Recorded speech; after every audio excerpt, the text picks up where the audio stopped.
Welcome back to the weekly roast. How's it going, guys? How the hell are you? How are your hearts? And of course, today, more so than any other day we've had to date in the podcast, how are your heads? I'm going to tell you how my head is, guys. My head is rattled. My head is terrified. My head is all over the place. The book comes out tomorrow.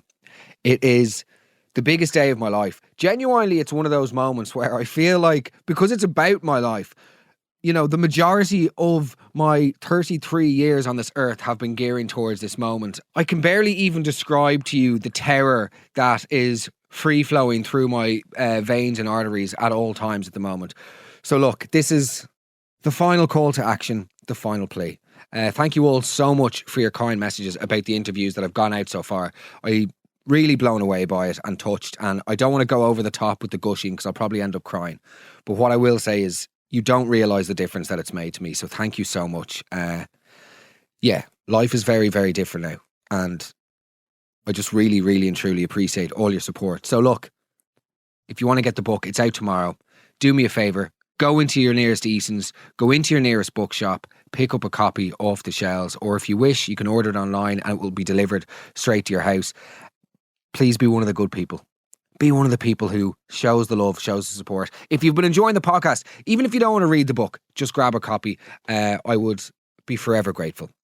We've had an absolutely amazing 3 months together so far, and I look forward to speaking to you every week going forward, sort of on the condition that you buy the book, though. That's the sort of, what we're getting to is me saying that the continuation of this podcast is contingent on you purchasing a copy of the book, considering I spent literally 8 months of last year chained to a desk in my apartment writing it. And look, I'll shut up now, but thank you so much for your support, and I'd really appreciate if you took the time to buy it. The link is in the bio, or you can go to your any bookshop tomorrow. Now, okay. Considering most of the book is about my life sort of hurtling towards destruction on a crazy train, why don't we segue very naturally into public transport and discuss some of the heinous, hideous, horrendous, outrageous things that people do on planes, trains and automobiles. Actually, less planes, mostly automobiles and buses. So without further ado, okay, we're going to hand it over to you, the weekly roast. For those of you who are new to the show, send me a voice note about anything and everything, all of the things that are bothering you, and we will put them in the show, put it to the people, see what they think. And naturally, of course, we will roast it. Guys, it's the weekly roast of public transport. It's great to be here. My book is coming out tomorrow. I'm absolutely terrified. But look, at least we're living. We're in the arena. Okay, let's go. Hi Mark, hope you're well. Just seeing your roast about public transport, and it reminded me of a time in 2018.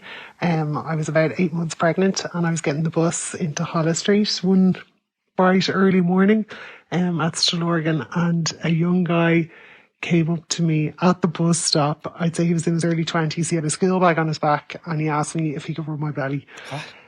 So I said no, and we both got on the bus and then went a few stops and he got off at UCD. Very strange. Bright and early in the morning. He was obviously on his way to lectures. Didn't seem like he'd been on the piss all night or anything like that. Bit bizarre. Okay, well, first things first here. As somebody who spent a lot of their life going out in the piss, I don't know why that would sort of immediately make you go, oh, Jesus, that's 9 pints. Right, I need to find a pregnant woman to smear her belly with my little grubby potato paws. Do you know what I mean? Like I'm smoothing out a snowball. This is extremely perverted. This is a very concerning start to the podcast. If this is setting the tone, Kieran, I've no idea where we're going to go. First things first, let's call a spade a spade. Assuming that a woman is pregnant by looking at her, okay, without knowing, is up there with, I suppose, trying to win an argument over text message by using caps lock or commenting, lol, this is literally us, under a generic couples meme on Instagram. Oh, Chris, this is you. You fall asleep when I'm doing the dishwasher. Brilliant, brilliant, brilliant. You know, it's always the actions of an imbecile, these sort of things. Unless the woman, in my opinion, unless the woman literally has the child leaving the womb in front of your eyes in a literal manger, okay, and you have happened to have been called to the scene because you're freelancing as a shepherd in a nearby field, don't assume that the woman is pregnant. Unless you've literally got a bag of incense and you're offering you don't see incense doing the rounds much these days whenever someone has a baby. It's not as common. It's all Joe Malone candles and bougie diffusers these days. Not as much in frankincense. Okay, so look, I want to get into the mind of the guy asking you, can he touch your belly? Like, I texted a friend of mine about this one because I thought it was so perverted, and he texted me back and he said, Mark, there is something about, and I quote, a bald man's head and a pregnant woman's belly that will forever be enchanting. The smooth curvature mixed with the complete unknown. To touch it would be to catch a unicorn or to bottle the feeling of Christmas. Okay, that's obviously him joking and it's completely bizarre. What would be the interest there in doing, like, touching a strange? It's just it's fetish, really, isn't it? It is a fetish. I like the way she mentions that he goes to UCD as well, as if that's like I couldn't believe it because he went to UCD. As if perversion is, exclusive for non-scholars. Do you know what I mean? You can imagine him just walking into his lecture. Oh, how did you get on this morning? Yeah, grand. Grand. Everything all right? Yeah, well, a yogurt burst in the bottom of the Jansport and a pregnant lady called the Gardaí on me because I wanted to fondle her bump. But aside from that, nothing major. Do you think this lecture will be put up online? No. Absolute perversions. On to the next one. Let's go. On the bus from Dublin to Navan, the weather was shite as usual. The bus takes off and I noticed the guy in front of me was kind of feastering around. I didn't really think anything of it at the time. The next thing I looked up and he had stuffed his soggy trousers into the vent above his seat. No. As if that wasn't bad enough, then he sat there in his boxers for the remainder of the journey. Not a care in the world. Okay, 2 questions. Straight off the bat, 2 questions for you. Number 1, the most alarming aspect of this whole thing, which we need to address, is why were the boxers wet? Or I mean, why were the trousers wet, or the shorts, or whatever they were? Why did they get wet to the extent that they required an immediate intervention by dry air? That's what's really terrifying, okay? And then secondly, like, him just sitting there, like, I sort of empathise with the person because it must have been really bad. Like, it must have been really bad if it merited him then sitting down on the chair in his boxers on a bus to Navan when the weather's bad. This is the degradation, the shame and the filth of this. It reminds me of, I don't know if I told many of you about this, but I had to get 2 colonoscopies last year, okay? And a couple of endoscopies. Always get something checked out, by the way, if you're worried. If something doesn't feel normal, go to the doctors. But everything's fine. And I went to the doctors and I had to get the endoscopy, that's the one down the throat, by the way.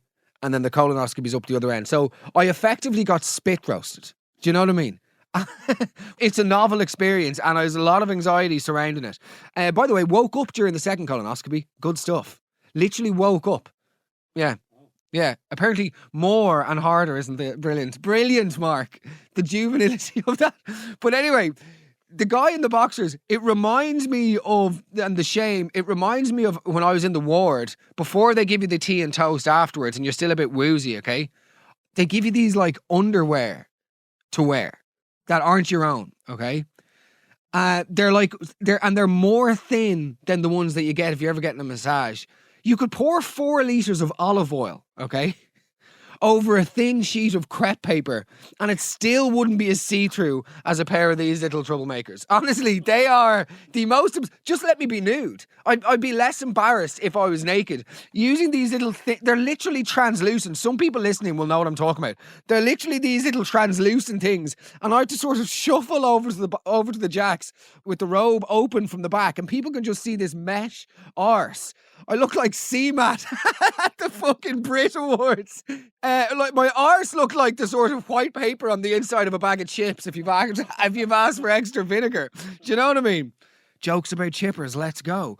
Okay, I feel for the guy. I feel for you being exposed to the guy. But look, that's the game. He hung his head in shame, and I hope he's doing better now. This next one we're going to title The Sydney Cowboy, which sounds like a Lana Del Rey EP from 2014, if you think about that. Sydney Cowboys. And the first songs on the EP would be Cowboys Will Be Boys. Thank you, Lana. I was working in Sydney and was on a 6 a.m. bus to work, which is a really civilised affair in Sydney. Everyone's just sitting on their phones. People are just coming from the gym. People are just after swimming in the sea. Next thing, this guy gets on so random, dressed as a cowboy, but like a kinky cowboy, like kind of imagine butt cheeks out, Good. pecs out, sunglasses on, and he gets on and he is like, well, how's everyone today? And we were like, what the hell is going on? Proceeds to turn into Magic Mike and try and grind up on all the passengers, me included, as I was sitting there trying to FaceTime home. So yeah, that was a really nice start to the commute. Sorry, first things first, I'm just realising here, you're trying to FaceTime home. You're one of those people. I hope you had your earphones in, because otherwise you deserve to be roasted. People that FaceTime people on the bus, what is the story with that? Just this inanely loud, obnoxious conversation without earphones in. You shouldn't be allowed a public... Your Leap card should be confiscated by the government and you should be forced to walk everywhere backwards. Public FaceTimes in general are just a madness and they don't belong in modern society. Now look, let's get back to the cowboy. Cowboys are kinky enough, I think. You don't need to apply the additional arse cheeks exposed in order to make a cowboy look more horny, okay? Speaking of which, by the way, what we really need to discuss in terms of kinkiness and kinky cowboys, how is it that school uniforms were sold as sexy outfits for about 3 decades and nobody batted an eyelid? I had no idea where you were going. No, but it's absolutely mental. Do you know what I mean? The sort of oh no, I'm not going to be able for this one. Fetishization of school uniforms. You go into any costume shop and it's like, sexy school. Are you joking me? And we wonder what, I don't know, guys. What do you think? Anyway, okay, so the guy, you locked eyes with the cowboys. I completely empathise with you because I'm just going to be honest here. If a loon, okay... If a loon gets on a bus or a train, there is an almost 100% chance that I am going to be the person that he looks at and says, what are you looking at? I promise you. I don't know what it is. I don't know whether it's the chain, whether it's the way that I compose myself, whether I sit, my demeanour, my disposition, what have you. But I swear to God, every year at the sort of AGM of nut jobs, they must all gather around a big oak table and go, right, who wants to get Mark Mehigan here that day? Because, yeah, you can approach him outside the hospital that day, say that you're only asking for a lighter, you don't mean him any harm, all the while standing way too close to his face. Yeah, you can do, okay, we'll give you that job. You can have the bus that day. It is terrifying. It's absolutely terrifying. And I mean, the grinding bananas. I actually, sorry, do you know what I'm thinking? I wonder, is it like, you know the way they say dogs sense fear? I think it works the same way with loons. Do you know what I mean? Like, I obviously immediately shrink up and shrivel and become terrified when I need to stop using the term loon. This is bananas. Anyway, thank you for that, Laura in Sydney. I'm surprised that you managed to wait for at least 14 seconds before mentioning the lifestyle of living in Australia in terms of people in swimming in the sea and stuff. That must be a record for an Irish person living in Australia. Yeah, it's just the lifestyle, you know. I just really love the lifestyle. Interesting. Because you peel onions once every 3 months and then you go out in the snidzers with other Irish people for about 6 months a year. So what's this lifestyle that you keep promoting, do you know? You know you can go running in Ireland. Anyway, shout out to my Australian listeners. Let's go.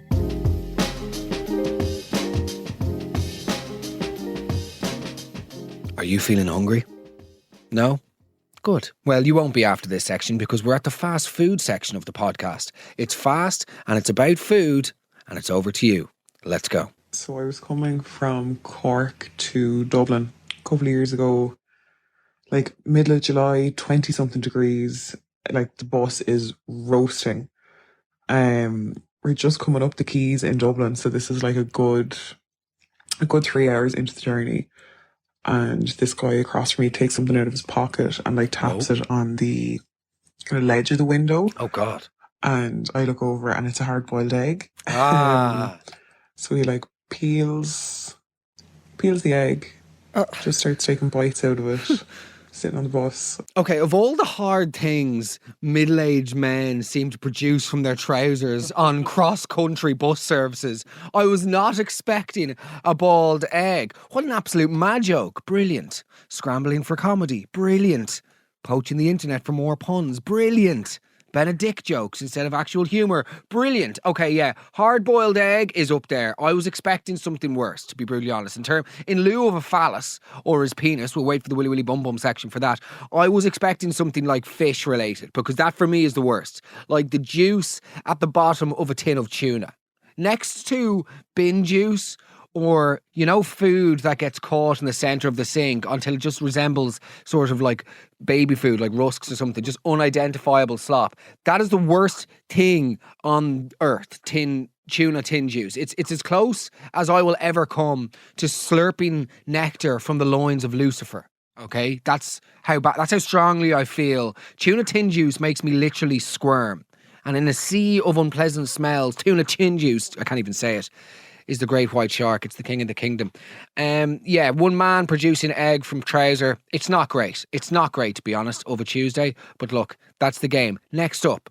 Guy at 6:20 in the morning whips out china plate, knife, fork, spoon. Oh, he had a glass as well with milk, with tin foil on top of it. Full roast beef dinner. No. Dripping in gravy with a napkin around his neck. Disgusting. Okay, I respect the napkin around his neck. This is a man with dignity. This is a man with class and a bit of panache. Whips out is an interesting word. You know, whips out, I feel, it's a verb usually reserved for guitars or penises. People always whip out guitars or they whip out their penises. You rarely hear somebody whipping out a roast dinner. Oh, I just went over to mum's and she whipped out her roast. Do you know what I mean? I just went over to mum's and she whipped it out. Yeah, it's exclusively designed for guitars and penises, the verb whipped out. So this guy he sounds, I suppose, psychopathic, but at the same time I respect it. What's most important, dear listener, is that for the first time in the history of the weekly roast, I have got a second voice note which I'm now going to play to you, and I am 99.9% sure that it's obviously from a different person, but I think it's about the same guy. Have a listen to this. I used to get the bus every morning to work, and this guy would get on and eat a roast dinner out of a lunchbox for the breakfast. That's not that offensive, like whatever. Yeah. The offensive part was he would produce a Coke bottle, as in Coke bottle with no label on, but you know from the shape it's a Coke bottle full of gravy, and put the full 500 mils of gravy from the Coke bottle onto the roast dinner, and the smell was so violent. I just can't even. It was a full smell of roast dinner gravy on the bus, but the Coke bottle is just so offensive. Yeah, that is absolutely. Look, there's only one sort of roast that one should be consuming at 7 minutes past 6 in the morning, and that's Mark Mehigan's weekly roast. Okay, let's make that very clear, guys. Secondly, this is just one big gravy train for guys like this, isn't it? Brilliant, because he's the gravy in the bottom. No? Didn't even get an eyebrow raise from Kieran there. Yeah, gloopy brown custard in an unidentifiable bottle of Coke. That is the pits. That's the end of dignity.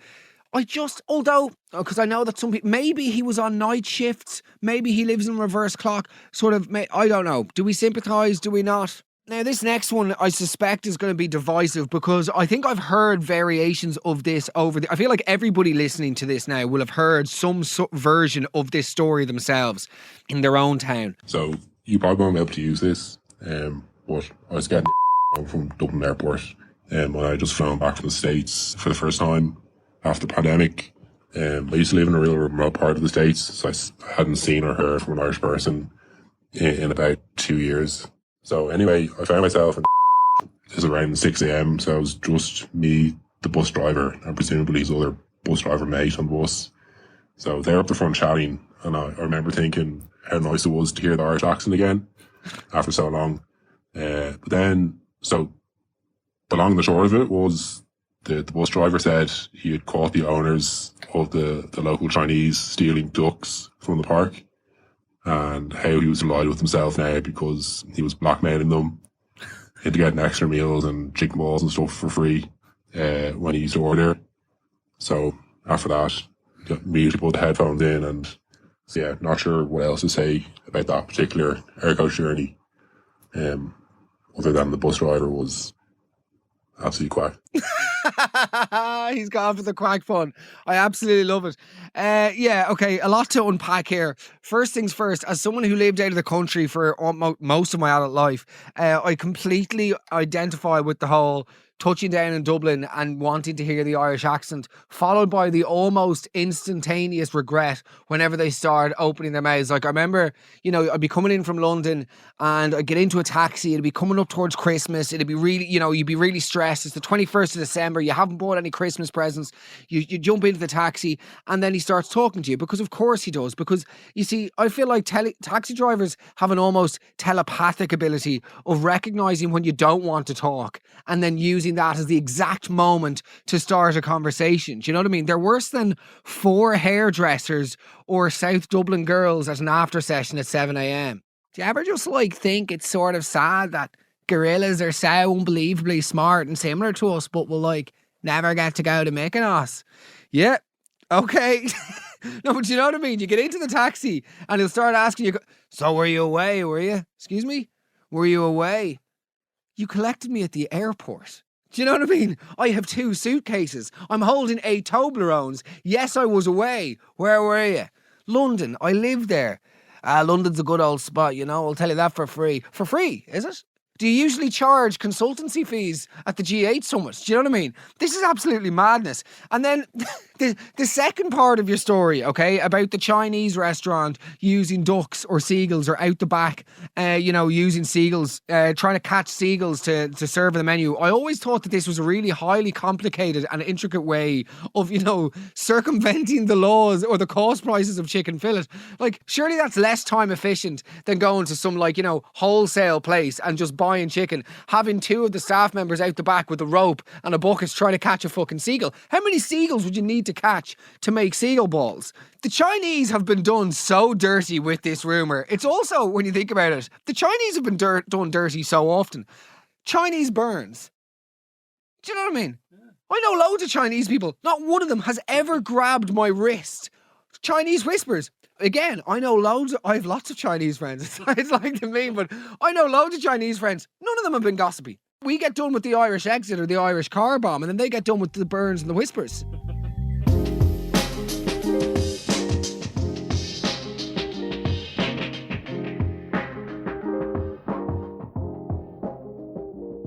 Well, it's the time for the most mature section of a podcast in Irish culture. It's the Willy Willy Bum Bum section. Okay, my trusty companion Kieran has done his investigations of all things willies and all things bums. And you can't disagree with that, because that means you look like an archaic dinosaur. You have to be pro willies and pro bums, baby. Okay, first things first. We've got an airplane story, one of the only airplane stories in this entire roast. I think very soon we're going to have to do a roast on airport etiquette. If you think that's a good idea, let me know at Mehigan Mark. Okay, let's go. So we were flying out of Dublin a few years ago, and anyway, the plane lands, and as usual, everyone rushes to stand up, to get off the plane, and your one next to me, I'd say she was in her 60s. Okay. She dropped her passport, so I bent down to pick it up. No. And as I'm bending back up, and literally my head was in line with her ass. No. The next thing, the loudest fart you could actually imagine in my face. So I start to gag. It was horrific. No. The person next to me is laughing. I stand up, give her her passport back, and she literally just snatches it. I think she was mortified from the person next to me laughing. I was gagging. I actually thought I was going to get sick. Oh. And she literally didn't say thank you. She just grabbed the passport. At what level has humanity stooped to when people are flagrantly farting in strangers' faces and they're not even apologising or not I mean, I suppose you can't really acknowledge it. Oh, sorry about that. Sorry. Oh, thank you. Yeah, sorry about that. Oh, you've left your AirPods there. Thanks, nice one. Oh, sorry. That is just depraved. Next on the Willy Willy Bum Bum. Oh, this is my favourite one in this entire roast. Let's go. Hi, Mark. So on the bus, it was thick winter, and on the bus from Dublin to Galway, and all the lights were off, and then I was sitting at the top of the bus, and suddenly a guy came up, tapped the bus driver on the shoulder, and told him a fella was playing with himself down the back. Good stuff. And could he sit him and his girlfriend sit in the seats behind the bus driver? So he agreed. And then a few minutes later, the bus driver pulled in, turned on all the lights, and then asked the guy to point out the fella who'd been playing with himself. Right. And then he took him off the bus, scolded him like a schoolchild. The guy who looked like a fella who'd be playing with himself down the back of the bus, just got back on the bus quite sheepishly, and he was told that if he did it again, the guards would be called in Galway. But then the bus driver drove off and turned off all the lights again. So it would have been better had he kept them on. And off he went, wanking himself into oblivion. Okay, first things first, what does a guy look like who looks like somebody who plays with himself on the bus? And then, secondly, as all of you will know, I am not a fan of only in Ireland as a sentence, because not only in Ireland, only in the earth do things happen. Do you know what I mean? There's nothing unique to Ireland, okay? When you say that the bus driver took him off the bus and then scolds him in front of everybody, meanwhile everybody's looking out the window and sort of sniggering, be like, oh, Joseph got caught fondling himself. Like, this is a serious crime. Do you know what I mean? He's exposing himself to strangers. Like, how did that conversation go? No, Joseph. I can't do the accents, just people hate it. No, Joseph, we've spoken about this. Some people play TikToks on their phones without earphones. Other people chew loudly when eating crepes. You like to go to town on yourself. I get it. Look, I'm not here to spoil anybody's fun, okay? The problem is, though, it's not about me. It's about the other passengers. We've got to keep the snake in its cage, if you catch my drift. Joseph, you're the good guy. You're a good guy, and you're a very talented life. Where is this accent even going? And you're a very talented life coach. I just think in the future, you could spend more time in the bus writing gratitude lists instead of masturbating into the pocket of your quarter zip. That'd be grand. Less wanking, more thanking. Now get back up there and wash your balls out with the hand sanitizer, you dirty old devil. Do you know what I mean? What's that? I don't even know what that was. Just, but like, what sort of universe are we living in wherein you can take your penis out on a bus, okay, ferociously go at yourself, and then the worst thing to happen to you is that the bus driver pulls over after some rat. By the way, the guy, excuse me, can we sit behind you? There's a guy. Yeah, of course you can sit beside him. Like, be more assertive. Anyway, I don't know. I also wonder about people who do these sort of things. How, like, what's your baseline level of horniness that, you know, that even just a slight cloak of darkness results in you immediately becoming erect and needing to touch yourself? Do you know what I mean? How horny are you at all times that the cloak of black renders you immediately erect? Okay, look, you're a pervert. There's too many perverts in the world these days. Now, look, one of the most common complaints from the people of Ireland about conduct on public transport surrounds the exposing of bare feet. Not penises, feet. There were more foot-related complaints than penis-related complaints. Good. And by the way, let's keep it like that, okay? Men of Ireland, more feet, less todger, okay? Let's just keep that balance forever in the favour of feet. Now, this girl replied, because I got a picture of this woman who, she had her feet up on the seat, but her toes were like intertwined, almost like her hands were clasped. It was outrageously harrowing to watch. This is her response, and I'd like you to hear it. Hi, Mark. Just on that photo with the feet out on the bus, like, there's absolutely no way I'd be able to contain myself if I saw that. Like, I'd break her fucking foot. Jesus. Like, each single stumpy fat toe would be broken off one by one. And to make it worse, if there was old calluses on the feet or crusty toenails, like, it's just so rude. Like, there's just no excuse for that. Like, I'm sorry, but no. And I actually don't know if this is worthy enough for the podcast, but it's a roast on myself. A couple of years ago, I was out in Dublin with my friend, and I was getting the 46A back to the train station, and I was severely hungover, like violently sick in myself, and I could feel the vomit coming, and I had no sick bag or anything with me, only my handbag, so I had no choice but just to take everything out of my handbag and like get sick into it. But then I left the bag behind me on the bus, like didn't take it with me. So someone else obviously came along and saw a handbag and it was filled with vomit. and they're probably going to do the good deed by like giving it to the bus driver. It's maybe someone saw it and was going to steal it, and then opened up just to see like vomit inside it. Disgusting. Yet I have the cheek to go on about someone's crusty feet like on a bus, and I'm the one going around leaving vomit-filled handbags on buses. Like, so I actually don't know who I think I am. Like, Do you know what? I'm going to award this voice note full points for the self-awareness. You know, she hasn't displayed the usual cognitive dissonance that we all do whenever complaining about others. She's exercising both regret. She's exercising compassion for the people who have found her bag. There's a lot of, this is a layered and a nuanced individual who doesn't just think of herself. She also is aware of the world around her. Okay, she fucked up. She got sick in the purse. That's bad, but she's not irredeemable. And I think I think she deserves absolution because of the awareness and hopefully a commitment to not repeating the same behaviour again. Okay? Now look, guys, last but not least. You know what time it is, okay? And I have to be brutally honest with you. I feel like myself and Kieran need to consult somebody externally regarding the guidelines required to issue in advance of playing a voice note like the next one. It comes from Mrs. Jolly's, okay? And guys, it's the aural equivalent of an ice bath, a punch in the face, or an accidental bit of skin-on-skin contact with a family member. Do you know what I mean? It is, when you're on the beach with your family and your foot brushes up against one of your family's feet and there's like sand and it's all, oh! It's equal parts shocking, familiar, and completely outrageous. I don't think I'm going to do my best, right, to just play this voice note and then reply in one word. That's the challenge I've set myself. If you have a sensitive stomach, soul, or heart, or mind, perhaps fast forward.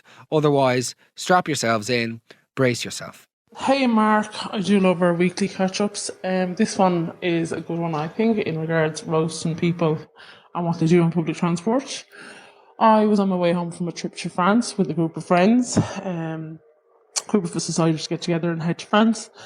And we were on our way home on the bus back to the airport, and two of them who had actually ended up getting off at one another while we were away were like two dogs in heat on the bloody bus on the way back. So we were all there kind of just wanting them to stop, really. But next thing, this smell came up through the fucking bus, and all we could smell was your one's fucking foof. Because he was there rooting away at our box like a good old thing. And all of us had to endure the fucking smell. When I tell you that it still burns my fucking nose hair sometimes, especially when I see her, because she's from the local town here. Cannot even look the girl in the eye, to be honest. But Christ almighty, it's a journey I will never, ever, ever forget. But sure, hey, at least she got her jollies. Foof.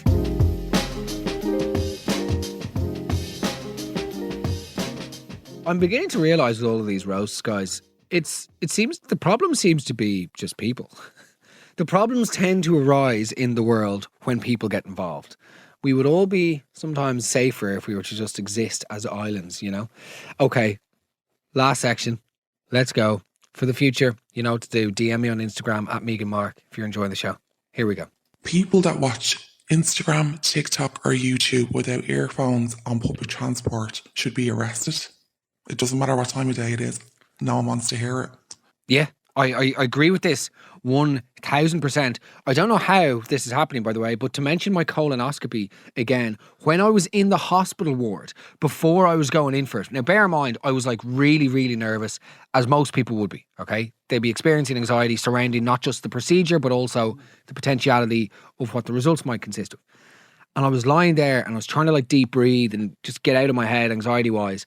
And there was a person in the ward beside me, in the cubicle type thing beside, not cubicle because it's on the main ward, but you know what I mean? In the bed beside me, separated by a sort of Kleenex deep tissue paper. She was playing TikToks at full volume with no earphones. And I understand that she's probably using her phone to distract herself, but you have to use earphones. I think one of the things that enrages me the most is when people behave in a way that's just so unbelievably inconsiderate of anybody around them. And that's why I've said it on the podcast before, but I say it in all the time. Airports are the biggest example of human indecency because there's no responsibility to be kind. There's no onus on anybody to do anything because you're not going to get caught. You're never going to see these people again. So you're purely relying on people to just be sound for the sake of it. Do you know what I mean? And so many people aren't. As you all know, you go to the airport, people really show you their true colours in terms of queue skipping, general belligerence, lack of hygiene, the whole thing. It would really sort of cool your heart, to see the way we behave. I'm all for this one. And yeah, if you don't remember your earphones, just put your phone away or just use your phone on silent and type something or write something or read something. It's just so insanely insensitive to those around you to play shit on full volume. Lest, by the way, we get into having full-blown conversations on speakerphone. That's just a different kettle of fish. You should be segregated from society. You should be removed and you should be put outside the town walls and treated like a pariah, like Captain Bruce Ismay after the Titanic. Read up on it. It's fascinating. Next. Okay, so hi Mark. I'm outing myself as a bit of a creep here, but I frequent the Dart and dear old Dublin bus as a woman in her mid-20s that still cannot drive. But it's usually when someone plonks themselves beside me and has their phone on the brightest setting possible that causes my eyes to wander over to whatever could be so enlightening on their phone, be it WhatsApp or a Snapchat conversation, which in and of itself is fairly grim. But yeah, it's just the paucity of self-respect people have for themselves, or remaining at all aloof in a relationship, that they choose to text these things on public transport. So, for example, I have seen, can't stop thinking about you on top of me this morning with the fucking drooling emoji. No. Or multiple of the drooling emoji, as if they're salivating over you like they do a hot bucket of Tempe's KFC when they're alone. Or I saw one recently that was that new thing you did with your tongue. No. ... Wow. Love heart eyes emoji, star eye emoji, brain popping out of the head emoji as if their little monkey brain could not even contemplate that this occurred to them. Like you're on the bus with the rest of the unwashed. Are you getting a semi while you're sending this? Or better yet, it's usually when these types of sort of salacious messages have been received by someone on the bus and they immediately turn down the brightness or turn their phone and go red and start nervously typing, yeah, what's unreal, kiss. Like I'm imagining these two Philistines both at a chain restaurant eating some sort of iteration of loaded fries, both on their phones, not speaking when they're actually together, and then instead choosing the ample opportunity to fantasize over the pennies lingerie the missus was wearing last week in Athlone while they're taking the 39A to Blanche. Ludicrous. A lot of judgment there. There was a lot of judgment in that voice note. Two things. First and foremost, the ... is called an ellipsis and there's only ever supposed to be 3. You know, when you see people going ... there's only ever supposed to be 3 dots. Just a little grammatical lesson there for the listener in case you're interested. Secondly, of that, in the litany of judgments that you just launched at me there, the one that I do agree with is the loaded fries. Loaded fries are just embarrassing. People that order them are embarrassing. It's mortifying to say, oh, so have you guys decided what you're going to have yet? Yeah, could I get the smoking, joking, heavy loaded fries, please? Oh, yeah, could I also get a diaper and a soother? Because I'm a big, large baby. Do you know what I mean? Eat some adult food. Loaded fries. Sort of barbecue slop ass. Just for, do you know what I mean? It's sort of like onion rings. Do you ever notice when people order onion rings? They order them as an extra and then they stay there for the table even though they clearly just want them for themselves. Onion rings are like a food that people don't think really exists. Like, oh no, so I'll have can I get a steak and chips, please? Yeah, lovely. And then can we get anything else? Oh, can we get onion rings just for the table, please? Just put on the table. And then when the waitress brings over the onion rings, yeah, here, please. Put them down here. Now. Drop them now. Do you know what I mean? People are hogs when it comes to onion rings. It's as if they're a fictional fucking food, you know? So loaded fries are embarrassing. I think this sort of person, it's very, very difficult to ascertain what part of the country she's from. You know, the Southside Dublin creep.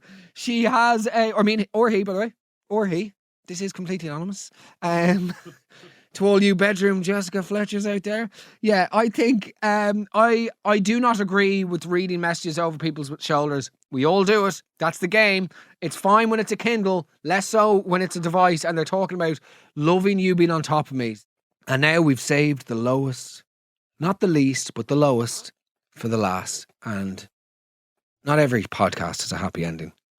And this one most certainly did not. So I was on the bus home from the airport one day and there was a guy in front of me blaring on his AirPods that song, Say Something, I'm Giving Up on You, on repeat for an hour, quietly sobbing. My heart did go out to him. A bit. Like, this is really sad. Because the thing is, she says that he's playing it on his AirPods, so he's still being private. He's experiencing his heartbreak, you know, in private. There's a solitude there and loneliness and an isolation that my heart completely goes out to. I think that is devastating. The song choice, of course, is ludicrously undeep. And I hope he was, you know, not of a voting age, shall we say, because if so, brother, you need to move on with your music taste. But like, I think that's devastating. Sitting on a bus, just looking out. Say something, I'm giving up on anytime I'm... Who sang that again? I know Christina Aguilera is on a version of it, but I wonder who sang it. It reminds me of that other song, the Now You're Just Some... As I used to always say, Gautier. Now he's just somebody that we used to know. Am I right? Kieran's got the answer on the other song. Let's go. Who's it? A Great Big World. A Great Big World. Never heard of them since. Nevertheless, we're not giving up on them. Am I right? Thanks for listening.